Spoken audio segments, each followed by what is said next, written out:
하신 하나님께서 저와 여러분의 삶을 선하게 인도하신다라는 것입니다. 어제도 우리 가운데 함께 하셨고 오늘도 우리 가운데 함께 하시며 앞으로도 계속 우리 가운데 함께 하시는 신실하신 하나님을 믿기 때문에 우리는 이 두려움을 떨쳐버리고 하늘의 평강으로 담대하게 이 한 해를 시작할 수가 있는 것이죠. 교회적으로도 2026년 이 한 해는 참으로 중요한 시기라고 할 수가 있습니다. 현재 한국 교회의 상황이 여러 가지로 녹록치가 않습니다. 그 어려운 상황들이 여러 지표들로 나타나고 있는데 우리 교계에서 가장 왕성하게 활동하고 있는 그 리서치라는 목회 데이터 연구소가 있는데 이 목회 데이터 연구소의 조사에 따르면 지난 10년간 30명 이하 소형교회가 84%로 증가를 했습니다. 그리고 현재 한국교회 전체의 55%가 50명 이하의 교회이고 또 전체 100명 이하의 교회가 70%나 됩니다. 그리고 이 숫자는 계속 늘어가고 있다라는 것이죠. 이것은 이 중형교회가 축소되고 계속 소형교회로 전환되고 있는 현상이라고 이 데이터 연구소 소장님은 해석을 합니다. 그리고 이 현상이 지금 가속화되고 있다라는 건데 이걸 상징적으로 보여주는 것이 요즘은 이제 신학생 숫자가 계속 줄어들어가고 있다는 것입니다. 그래서 한국교회 전체적으로 목회자 수급이 지금 문제가 되는 그런 상황까지에 직면하게 되었습니다. 그러니까 탈기독교를 이제 넘어서서 이제 탈종교화 시대, 모든 종교가 어려운 시기 속에 지금 있게 되는데 이러한 현실 속에 갈수록 교회는 이 녹록지 않는 상황으로 치닫게 될 것입니다. 그럼에도 불구하고 이러한 현실 속에서도 복음의 능력과 그 신앙의 본질을 추구하는 교회들은 여전히 생명력 넘치는 사역을 통하여 부흥을 이루어가고 있다는 것이죠. 왜 그렇습니까? 하나님은 살아계시기 때문이죠. 이러한 점에서 올 2026년 한 해 우리 서강교회가 정말 중요한 시점에 와 있습니다. 새롭게 도약을 할 것인가 아니면 도태될 것인가 이 기로에 놓여 있다고 해도 과언이 아닌 것입니다. 우리 온 성도들이 정말로 환골탈태의 정신으로 교회의 회복을 위해 함께 마음을 합쳐야 할 때입니다. 우리 중직들이 지금의 헌신보다 더 수준을 높이면서 하나님 앞에 온전한 헌신을 함께 해야 할 시기가 온 것입니다. 그래서 이러한 거룩한 부담감을 가지고 올해 2026년의 표어로 성령의 능력으로 비상하라로 정했습니다. 따라합시다. 성령의 능력으로 비상하라. 성령의 능력으로 비상하라. 우리 옆에 분이 한번 얘기해 줄까요? 성령의 능력으로 비상하십시오. 할렐루야. 2026년 한 해 우리 서강교회가 성령의 능력으로 다시 비상하는 역사가 있기를 주의 이름으로 축복합니다. 교회뿐만 아니라 여러분의 개인과 가정이 성령의 능력으로 다시 비상하는 은혜가 있기를 주의 이름으로 축복합니다. 오늘 본문 27절에 보니까 이스라엘 백성들의 깊은 탄식이 나옵니다. 야곱아 어찌하여 내가 말하며 이스라엘아 내가 이르기를 내 길은 여호와께 숨겨졌으며 내 송사는 내 하나님께서 벗어난다 하느냐. 이 탄식하는 소리죠. 이전 개역 성경이 더 가깝게 다가옵니다. 내 사정은 여호와께 숨겨졌으며 원통한 것은 내 하나님께서 수리하심을 받지 못하시는구나 이렇게 얘기했습니다. 오랜 포로 생활 속에서 이스라엘 백성들이 지금 불평을 하나님 앞에 토로하고 있는 겁니다. 하나님께서 자신들을 버렸다는 겁니다. 자신들의 원통함을 부르짖어도 수리하심을 받지 못한다. 하나님이 접수도 하지 아니하신다라는 겁니다. 자신의 원통함을 하나님이 외면하시고 있다라는 겁니다. 불평인 것이죠. 기도해도 하나님은 듣지 아니하신다. 이렇게 하나님이 내 억울함을 몰라주니까 하나님이 과연 계시는가 의심하는 거죠. 바로 이것이 영적인 침체라는 겁니다. 여러분 우리도 그렇지 않습니까? 기도했는데도 더 힘들어집니다. 상황이 더 어려워져요. 열심히 섬겼는데도 그 섬김의 대가가 오히려 지치게 하고 피곤하게 하고 상처로 얼룩지는 경우가 참 많이 있습니다. 하나님은 내 사정을 전혀 모르는 것 같아요. 아시더라도 외면하시는 것 같아요. 그 순간 우리는 하나님이 정말 살아계십니까? 하나님이 정말로 살아계신다면 우리를 어떻게 이대로 버려둘 수가 있습니까? 끊임없이 불평을 토로하지 않습니까? 바로 이 상황이 피곤한 상황입니다. 힘든 상황이에요. 신앙생활에 재미가 없습니다. 무미건조합니다. 신바람 나지도 않습니다. 이것이 바로 영적인 침체의 상황인 것이죠. 혹시 지난 2025년 한 해 동안 여러분의 삶이 이러하지는 않았습니까? 그래서 별 기대도 별 소망도 없이 이 새해를 맞이하고 있지는 않습니까? 뭐 똑같을 거야. 언제나 그랬던 것처럼 올해도 별일 없을 거야. 하나님이 그냥 별로 간섭하지 않아야 하실 것 같아. 하나님이 나를 버려두실 것 같아. 이런 불평과 낙심과 불평 속에 이 한 해를 맞이하고 있지는 않습니까? 이러한 낙심과 좌절 가운데 있는 이스라엘 백성들을 향해 하나님께서 너는 하나님을 알지 못하느냐, 듣지 못하느냐 이렇게 되묻고 있습니다. 이렇게 이스라엘 백성들이 낙심하고 좌절하는 이유가 무엇이냐? 바로 하나님을 알지 못하기 때문이라는 거죠. 이들의 하나님에 대한 인식이 어떠했을까요? 앞에 18절에 가보면 그런즉 너희가 하나님을 누구와 같다 하겠으면 무슨 형상을 그에게 비기겠느냐라고 기록하고 있죠. 무슨 말씀입니까? 이스라엘 백성들이 하나님을 참 하나님으로 여기는 것이 아니라 다른 이방 우상들처럼 그 우상과 같은 존재로 생각했다라는 겁니다. 하나님을 우상처럼 아니까 환경에서 낙심하는 거죠. 이것이 낙심의 원인이라는 겁니다. 그러면 본문에서 말씀하시는 하나님은 어떤 분이십니까? 28절에 보니까 하나님은 영원하신 분이십니다. 우리의 인간은 한계가 있습니다. 유한한 존재입니다. 그러나 하나님은 무한하신 존재, 영원하신 하나님이십니다. 그 하나님은 우주 만물을 창조하신 분이십니다. 하나님은 결코 한순간이라도 피곤하거나 지치시거나 능력의 제한을 받는 분이 아니십니다. 여러분, 하나님은 절대 피곤한 법이 없습니다. 졸지도 아니하시고 주무시지도 아니하시며 이 우주 만물을 경영하시고 우리의 삶을 인도하시는 하나님은 한 번도 피곤하신 적이 없으십니다. 그리고 그분은 항상 행복하십니다. 그 하나님께서 당신의 능력을 우리에게 베푸시기를 기뻐하십니다. 그래서 피곤한 자에게는 능력을 주시며 무능한 자에게는 힘을 더하신다 이렇게 말씀하는 겁니다. 여러분, 우리 성도들이 고난 속에서 낙심하는 이유는 많은 이유를 대지만 그 이유는 사실 단 한 가지입니다. 바로 하나님의 신실하심과 하나님의 그 능력에 대한 불신인 것이죠. 생각해 보십시오. 이 세상을 창조하신 전능의 하나님께서 우리를 결코 버리지 아니하신다라는 믿음이 있는데 어떻게 낙심할 수가 있을까요? 그분이 반드시 우리에게 힘주시고 능력 주시는 분임을 확신하는데 어떻게 절망의 구렁텅이에 헤어나지 못하고 후스거리며 살아갈 수가 있을까요? 여러분, 결국 낙심의 문제는요, 믿음의 문제인 것입니다. 믿음과 확신이 있는 사람은 고난이 올 때 잠시 당황할 수는 있어도 결코 낙심하지 않는 것입니다. 환경에 무너지지 않습니다.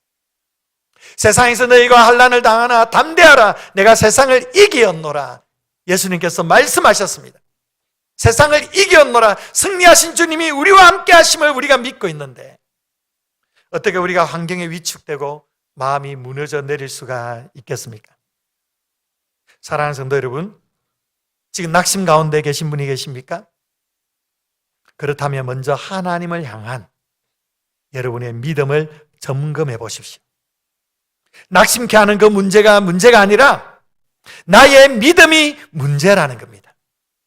여러분이 2026년을 시작하면서 여러분의 흐트러진 신앙과 무너진 믿음, 굳세지 못한 그 모든 마음의 심력을 다시 가다듬고 말씀 앞에, 하나님 앞에 굳게 세울 수 있는 귀한 은혜가 있기를 축복합니다. 여러분 안에 믿음이 회복되어지기를 축복합니다. 믿으면 낙심이 떠나가게 될 줄 믿습니다. 우리는 어떤 고난이 닥쳐도, 어떤 커다란 슬픔이 밀려와도 믿음이 있으면 낙심하지 않습니다. 낙심은 물러갈지어다. 낙심은 물러갈지어다. 낙심은 물러갈지어다. 믿음으로 선포할 때 우리는 다시 영적으로 비상하는 은혜를 경험하게 될 줄 믿습니다. 30절에 보면 소년이라도 피곤하며 곤비하며 장정이라도 넘어지며 쓰러지되라고 기록하고 있습니다. 여기서 소년은 힘이 왕성한 청년을 말합니다. 장정 또한 그 같은 의미입니다. 그러니까 소년과 장정은 힘있고 강한 사람을 상징하는 거예요. 그리고 여기 보니까 피곤, 곤비, 넘어짐, 자빠짐, 쓰러지대 뭐 이런 표현들이 나옵니다. 이건 낙심과 절망과 실패와 좌절을 얘기하는 거죠.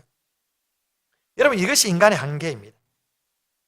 아무리 힘 있는 사람이라도 넘어질 수 있다는 겁니다.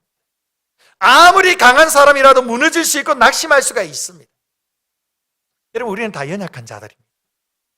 아무리 강하게 보이는 사람이라도 다 나약하고 연약하고 깨어지기 쉬운 존재들입니다. 연약할수록, 나약할수록 자신의 그 연약함을 감추기 위해 강하게 보이려고 애를 씁니다. 그래서 피곤한 거예요. 자꾸 무너지는 겁니다. 이게 우리 인간의 한계입니다. 소년이라도 장정이라도 넘어지고 나자빠질 수 있는 거예요.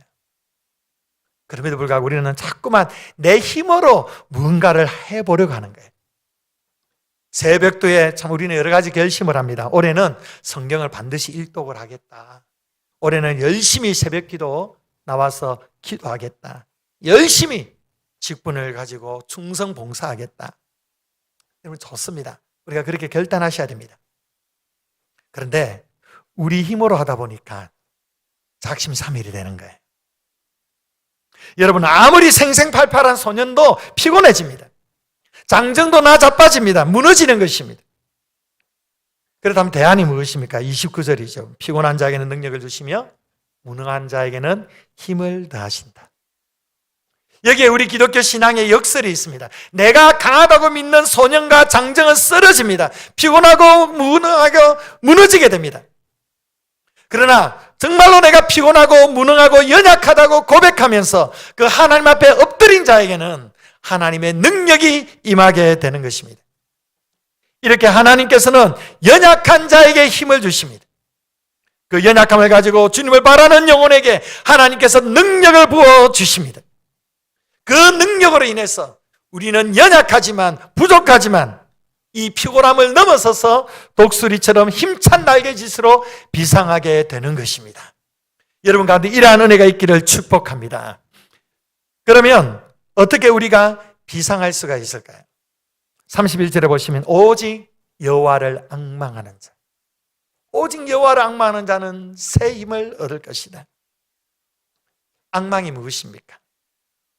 우리는 앙망이라고 할 때 그저 바라보는 것을 얘기하죠. 그러나 단순히 그저 바라보는 행위만을 말하지 않습니다. 이 앙망은 히브리어 원어 카바라는 단어입니다. 굉장히 강렬한 의미입니다. 이 앙망은 밧줄을 꽉 붙들고 버티는 걸 말하는 겁니다. 밧줄을 팽팽하게 잡고 버텨내는 것. 그러니까 하나님께 매달려서 떨어지지 않는 것이 앙망이라는 겁니다. 27절에 이스라엘 백성들을 향해 야곱아라고 얘기하지. 야곱아. 이사야서에는요, 이스라엘 향해 야곱아라고 굉장히 많이 부릅니다. 심지어 너 버러지 같은 야곱아라고 그렇게 이사야가 이스라엘 백성들 향해 말하기도 합니다. 너무 연약한 자들이라는 겁니다. 별 볼 일 없는 존재라는 겁니다. 너무나 초라한 인생들이라는 겁니다. 야곱이 그랬지 않았습니까? 그런데 이 야곱이 복을 받은 이유가 무엇입니까? 창세기 32장에 야곱이 야복 강가에서 천사를 붙들고 하나님 축복하지 않으면 내가 가지 않겠습니다. 버티고 꽉 버티면서 그렇게 하나님 앞에 기도를 했죠. 여러분, 신앙이 바로 이런 것입니다. 하나님께 힘껏 매달리는 겁니다. 그분을 간절하게 붙들고 그러면서 버티며 견뎌내며 살아가는 것이 바로 신앙입니다. 이것을 앙망이라고 하는 거예요.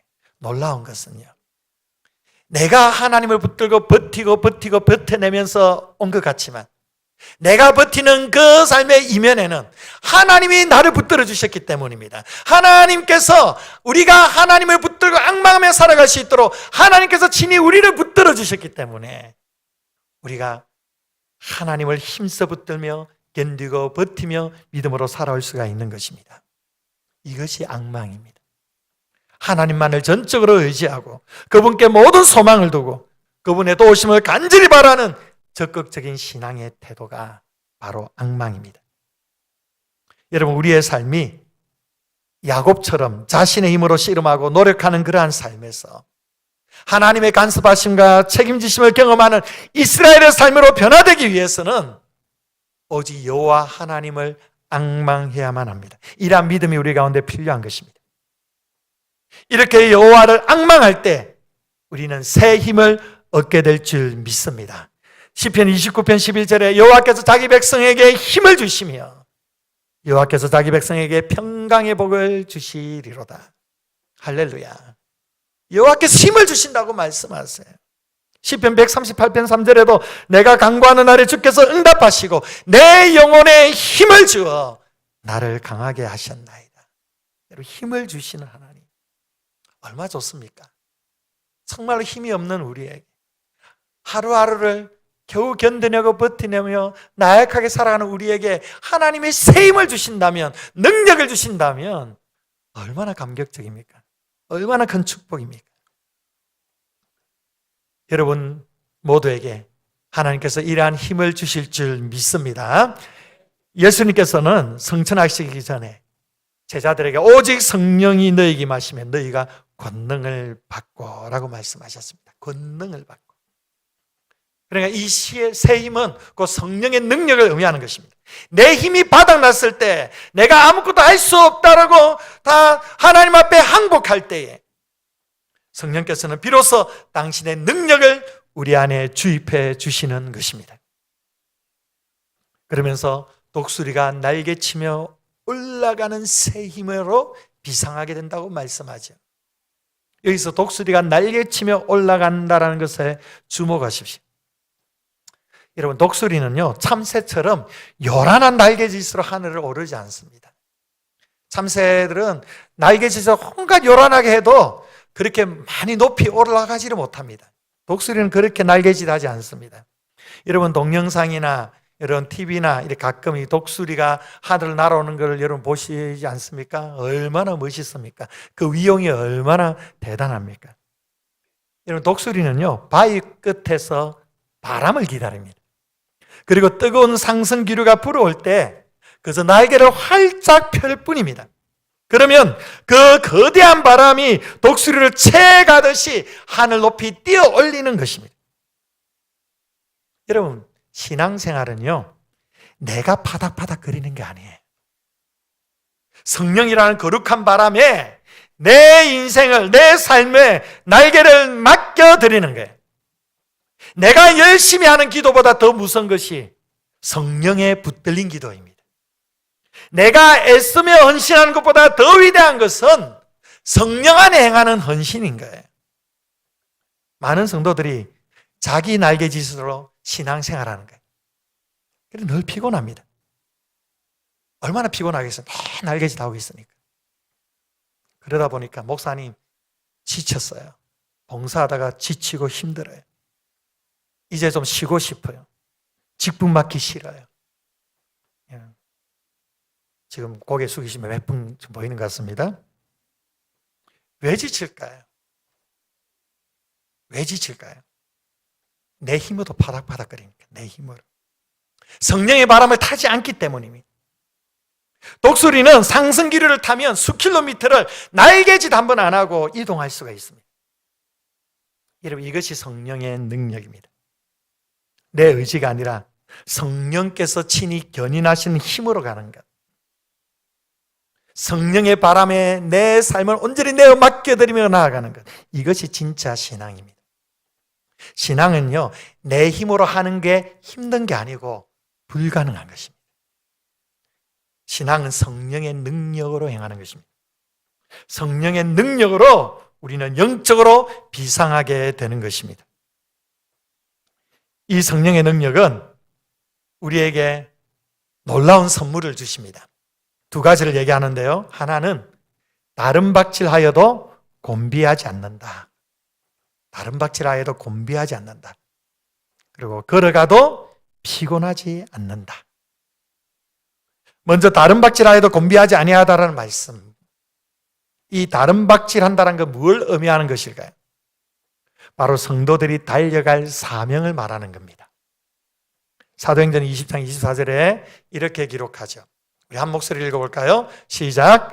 내가 달려갈 길과 주 예수께 받은 사명 곧 하나님의 은혜의 복음을 증언하는 일을 마치려 하면은 나의 생명조차 조금도 귀한 것으로 여기지 아니하노라. 아멘.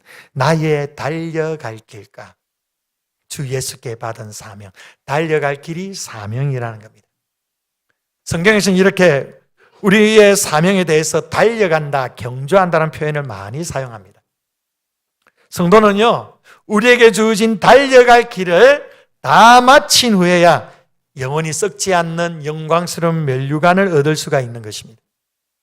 우리가 달려갈 길, 이 사명의 길은 반드시 1등해야 하는 길이 아닙니다.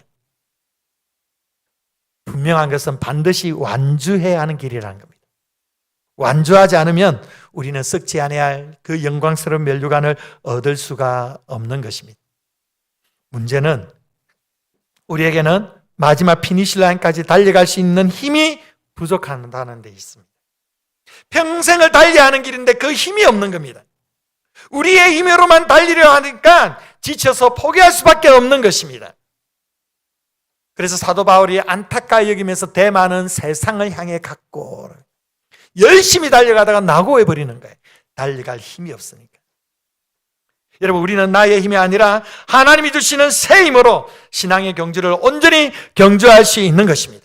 성령께서 여호와를 앙망하는, 여호와 하나님을 간절히 붙들며 나아가는 우리에게 달려가도 곤비하지 않는 그 사명을 완성케 하는 그 힘과 능력을 우리에게 부어주실 줄 믿습니다. 또 보니까 걸음박질, 그러니까 걸어가도 피곤하지 아니하다. 걸음박질이에요. 걸음박질. 걸어가도 피곤하지 아니하며, 여기서 걸어간다는 것은 곧 우리의 삶의 일상을 말하는 거예요. 우리의 일상이 하루하루 그냥 사는 것 같지만 그렇게 간단한 일이 아닙니다. 일상의 그 삶을 사는 게 너무 피곤합니다. 능력의 한계를 넘는 과다한 일이 밀어닥칠 때에, 예상치 않는 시련이나 어려움이 닥쳐올 때 우리는 일상의 걸음을 한 걸음 내딛기가 힘든 거예요. 그래서 그 걸음조차 포기하는 경우들이 있습니다. 발걸음이 너무도 무거운 것입니다. 왜 그렇습니까? 우리 자신의 힘으로는 일상에서 일어나는 모든 문제들을 해결해낼 수가 없기 때문입니다. 그래서 건건히 버티면서 살아가는 거예요. 그러나 여호와를 앙망하는 사람은 다릅니다. 우리가 어떤 순간에도 하나님을 앙망하는 삶을 살아간다면 하나님은 우리에게 이 모든 삶의 문제들, 장애물들을 극복할 수 있는 능력을 주시는 줄 믿으시기 바랍니다. 여러분, 문제가 사라지는 게 아니에요. 장애물이 없어져 버리는 것이 아닙니다. 그런 일들은 없습니다. 그러나 그 문제, 그 허들, 그 장애물을 뛰어넘을 수 있는 그 능력이 우리에게 부여지게 된다는 것입니다. 그 능력 때문에 낙심이나 실패가 아닌 성공적이고 축복된 삶, 사명을 다하는 삶, 달려갈 길을 다 마치고 면류관을 받아 누리는 삶을 살아가도록 성령께서 친히 우리를 인도하여 주신다는 것입니다. 여러분, 이것이 축복입니다. 2026년 한 해 성령의 그 능력으로 여호와 하나님을 앙망함으로 여러분들 다른 박질라도 곤비하지 아니하고 걸어가도 피곤치 아니하는 사명의 삶과 일상의 삶에 승리하는 귀한 은혜가 있기를 주의 이름으로 축복합니다. 여러분, 이러한 비상하는 삶은 바로 성령 충만함으로 가능하다는 걸 기억해야만 합니다. 여러분, 우리는 성령 충만해야 합니다. 어떻게 하면 성령 충만할 수가 있을까요? 요한복음 15장 7절에서 말씀합니다. 우리 함께 읽어볼까요? 시작. 너희가 내 안에 거하고 내 말이 너희 안에 거하면 무엇이든지 원하는 대로 구하라. 그리하면 이루리라. 아멘. 바로 이 말씀에 성령 충만의 비결이 있습니다.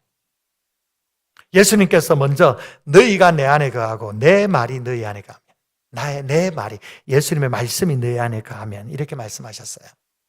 에베소서 5장 18절에 보면 성령으로 충만함을 받으라고 했죠. 그 병행구절인 골로새서 3장 16절에는 그리스도의 말씀이 너희 속에 풍성히 거하여라고 했습니다. 여러분, 이 세 가지 말씀을 연결해 보면 성령 충만은요, 곧 말씀 충만입니다. 그리고 말씀 충만은 예수 충만이라는 겁니다.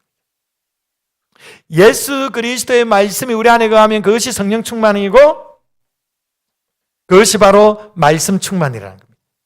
예수 충만이라는 것이. 예수 그리스도가 성경 말씀의 주인공인 것입니다. 예수님께서는 구약 성경 전체가 자신에 대한 말씀이라고 하셨습니다. 요한복음 5장 39절에 보면 너희가 성경에서 영생을 얻는 줄 생각하고 성경을 연구하거니와 이 성경이 곧 내게 대하여 증언하는 것이니라 기록합니다. 모세의 율법과 선지자의 글과 시편, 즉 구약 전체가 예수 그리스도를 가리켜 기록된 말씀입니다. 구약만이 아닙니다. 신약도 당연히 예수님에 관한 말씀입니다. 여러분, 성경은 영혼의 양식입니다. 성경은 또한 우리의 영혼의 양약입니다. 성경은 사탄을 물리치는 성령의 검입니다. 성경은 우리의 인생의 내비게이션입니다. 우리의 인생을 이끄는 안내자입니다.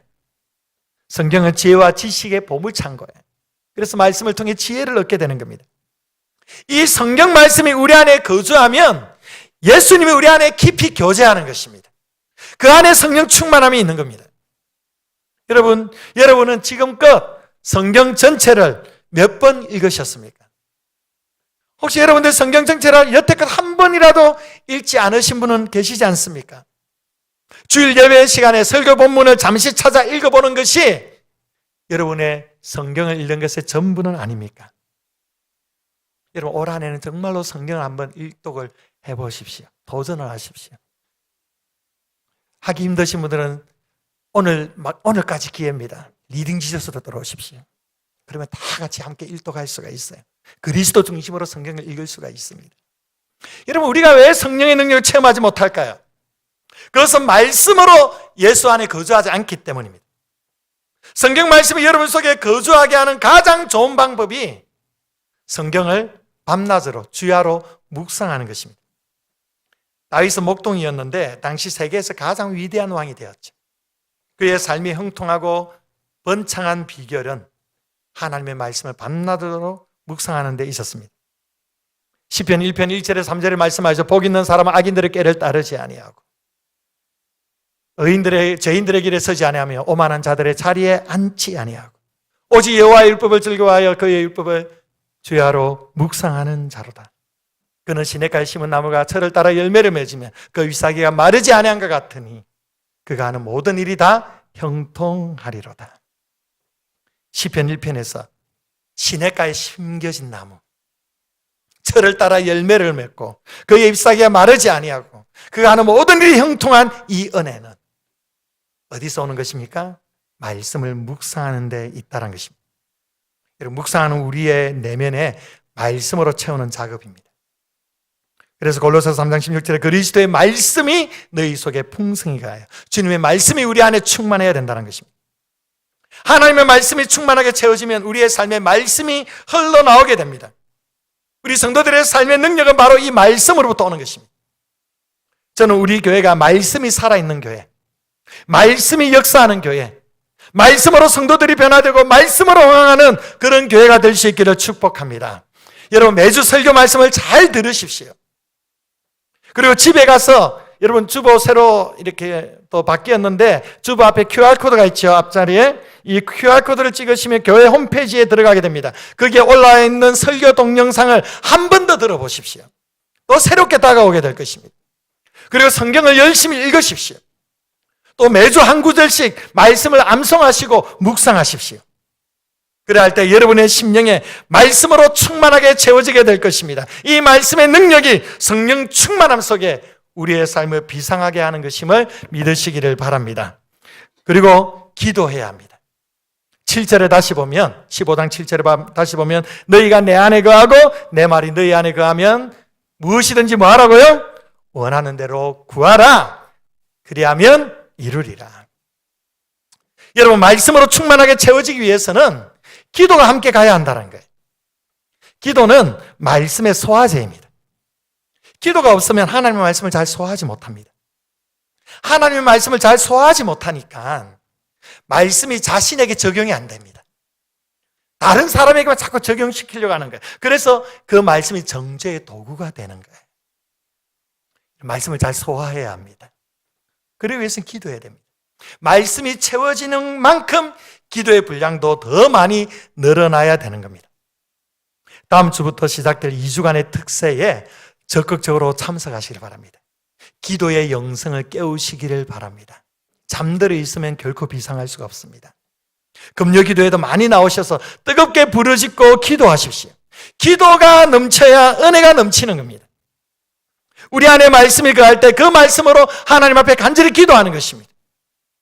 구하는 자에게 우리 주님께서 성령을 주시겠다고 약속하셨습니다. 간절히 구하고 기도하는 자에게 성령의 능력을 우리 주님께서 충만하게 부어주십니다. 말씀과 기도, 이 두 날개로 우리는 비상하게 되는 것입니다. 이 말씀과 기도를 통해 성령의 능력으로 비상하는 귀한 은혜가 있기를 주의 이름으로 축복합니다. 이렇게 말씀과 기도로 비상하게 될 때 여러분은 낙심과 절망의 그림자를 걷어내고 평안과 기쁨, 하나님 주시는 영적인 통찰력으로 충만하게 될 줄 믿습니다. 우리가 영적으로 비상하게 될 때 여러분의 가정은 더욱 사랑과 믿음이 샘솟는 복된 공동체가 되어서 하나님의 형통하심을 경험하게 될 줄 믿습니다. 여러분의 삶의 모든 현장에서 하나님의 지혜와 축복이 임하여 주님께서 맡겨주신 사명을 온전히 감당하게 될 줄 믿습니다. 더 나아가 우리 서강교회 공동체는 성령의 능력으로 다시 한번 영적인 활력을 얻게 될 것입니다. 예수 생명이 약동하며 예수 생명이 흘러넘쳐서 많은 생명을 구원하는 은혜의 공동체, 비상하는 공동체로 주님께서 역사하여 주시리라 믿습니다. 2026년 한 해 말씀과 기도로 든든히 무장하시고 성령의 능력으로 힘껏 날아오는 그런 우리 서강교회, 우리 모든 성도님들 되셔서 하나님의 놀라운 능력을 맛보시는 귀한 은혜가 있기를 주의 이름으로 축원드립니다. 기도하겠습니다. 좋으신 아버지 하나님 감사합니다. 오늘 우리에게 말씀하여 주셔서 성령의 능력으로 비상하라, 성령의 능력으로 비상하라, 주님의 음성 듣게 하심에 감사드립니다. 여호와를 앙망함으로 새 힘을 얻어서 말씀과 기도의 두 날개로 독수리가 날개 치듯이 올라가면